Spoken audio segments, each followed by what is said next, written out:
Hey everybody, welcome to another episode of Day in the Life of Vintage Classic Specialists. As you can hear, the Baja bug is running yet again after sorting out some carb issues that I'll talk about in a minute. Here, let's give this thing a couple flips of the throttle here and then I'll shut it off so I can talk.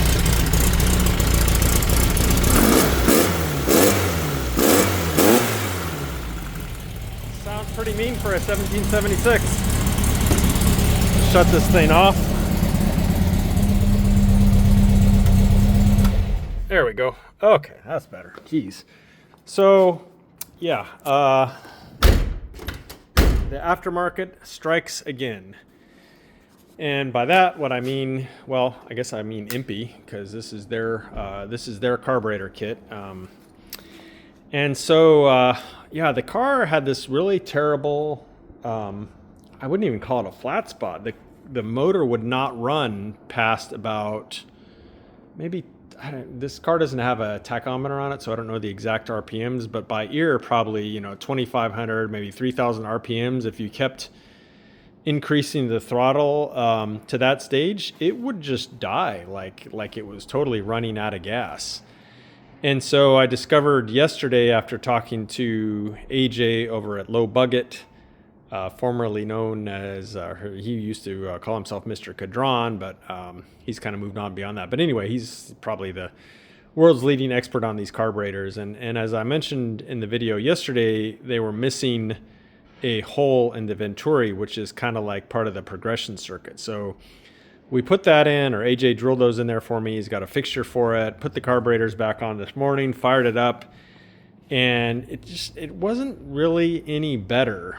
And so spent some more time on the phone with AJ, and he had some suggestions for some things that I tried. And those things, well, I'll just say one of those was actually loosening up the idle jets to kind of almost like bypass the idle jets and let it get more fuel into the system. And so I tried that, and it didn't run great, but I could kind of like rev through that range where it was dying before. And so that kind of clued us in that that it was like maybe a jetting issue. And so the idle jets are labeled as 55s. And so this is why I didn't really think of doing this earlier, was the jets were labeled as 55s. That should be pretty close to what this needs. Is a 55, maybe a 60. And I'm talking about the idle jet. And so that's why it didn't really occur to me that it would be a jetting issue, because I don't have a lot of experience with Cadrons per se, but with Webers, IDAs and IDFs, if your jets are off even a few sizes, you can still drive the car, and it may not run great, but it won't just die if you're trying to, accelerate through the RPM range. Again, that's my experience. But anyway, so going back to the jets on these, I finally checked the idle jets with jet gauges that I have. And despite being labeled as 55s, they were actually like 45s.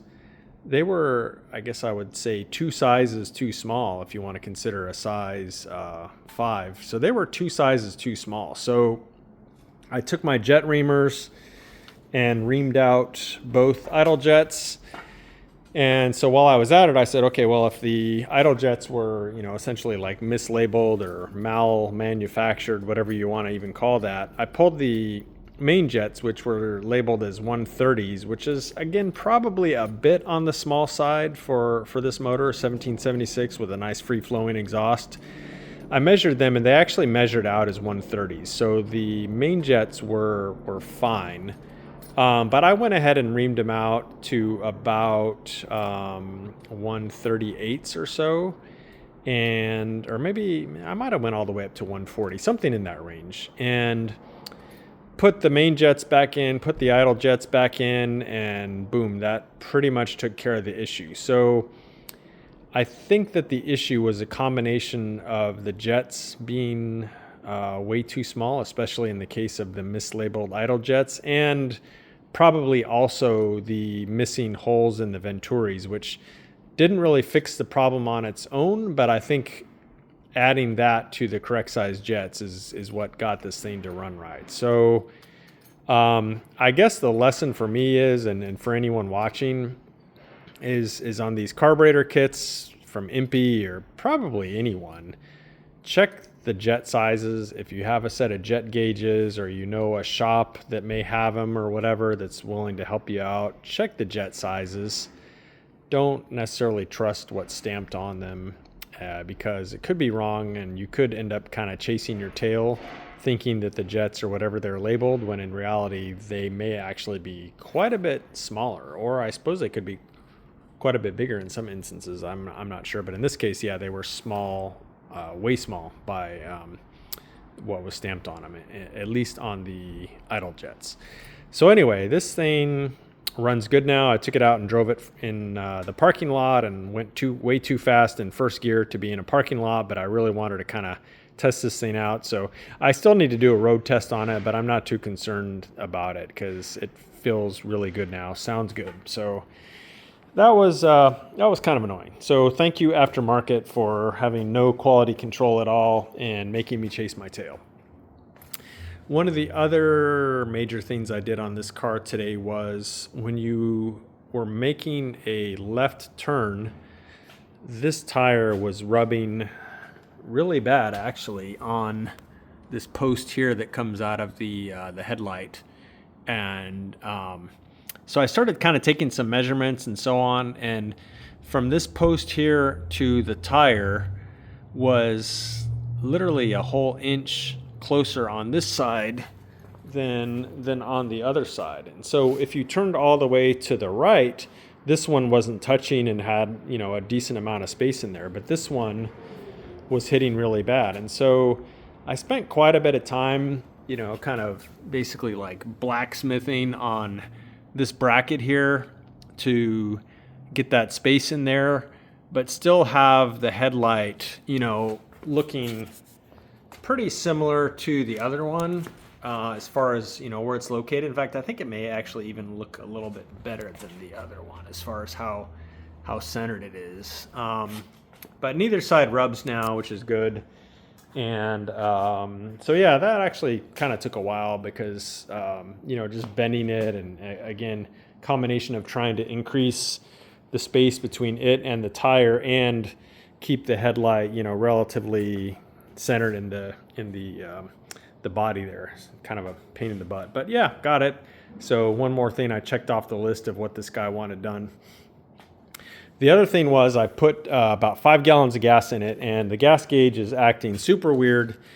Before, when the tank was empty, it was reading a little bit over a quarter tank, and I thought, well, let me see what happens when I fill it up.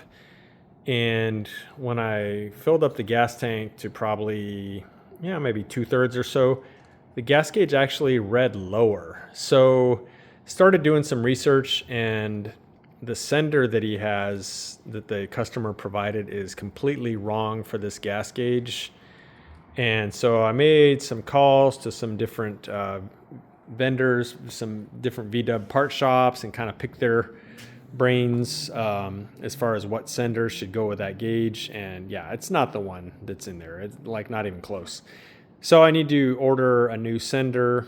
There's one that's made that's kind of a universal one that's adjustable, that has the correct resistance range for this gauge. And so, pretty much I can solve that problem. It's just a matter of getting that other sender and adjusting it and installing it, and then that should take care of that. But that was the Baja bug. So cowlick car, kind of starting to get back on it. I thought I was going to finish this car up first thing in the morning and be on to the cowlick, but by the time I kind of dicked around with those jets and stuff like that, it was pretty late in the day. So the cowlick car, wanting to get back on it, and one of the next major things is to put the gas tank in it. But before I put the gas tank in it, I wanted to go ahead and do a front end alignment, because it's obviously much easier to adjust all this stuff from under here. So got the steering wheel, or the steering box, I should say, centered as far as, being in the middle, and then set the wheels more or less straight from there, and then adjusted the toe and all that stuff. So yeah, front end alignment is done, and so I think I'm probably going to come in tomorrow, Saturday, and maybe spend like half a day and go ahead and install the gas tank, and then plumb the carburetors up at the back of the car, and yeah, just try and keep some progress going on this car. Probably won't be starting it tomorrow. I don't even have a battery for this car, but it is getting pretty close. So that's about it for today. Jacob did come in this afternoon for a while, and I've got him working on some carburetors just to keep him busy and restore some carburetors so that we can kind of have them on the shelf, so that if a customer needs one for to buy outright or for their restoration, then we'll have some kind of in stock. So yeah, that was it for today, guys. So thanks again for watching. Appreciate you guys all. Appreciate all your comments and likes and everything like that. And probably see you guys again tomorrow for Saturday edition. So thanks again. Hope everyone's doing well, and we'll see you soon. Bye.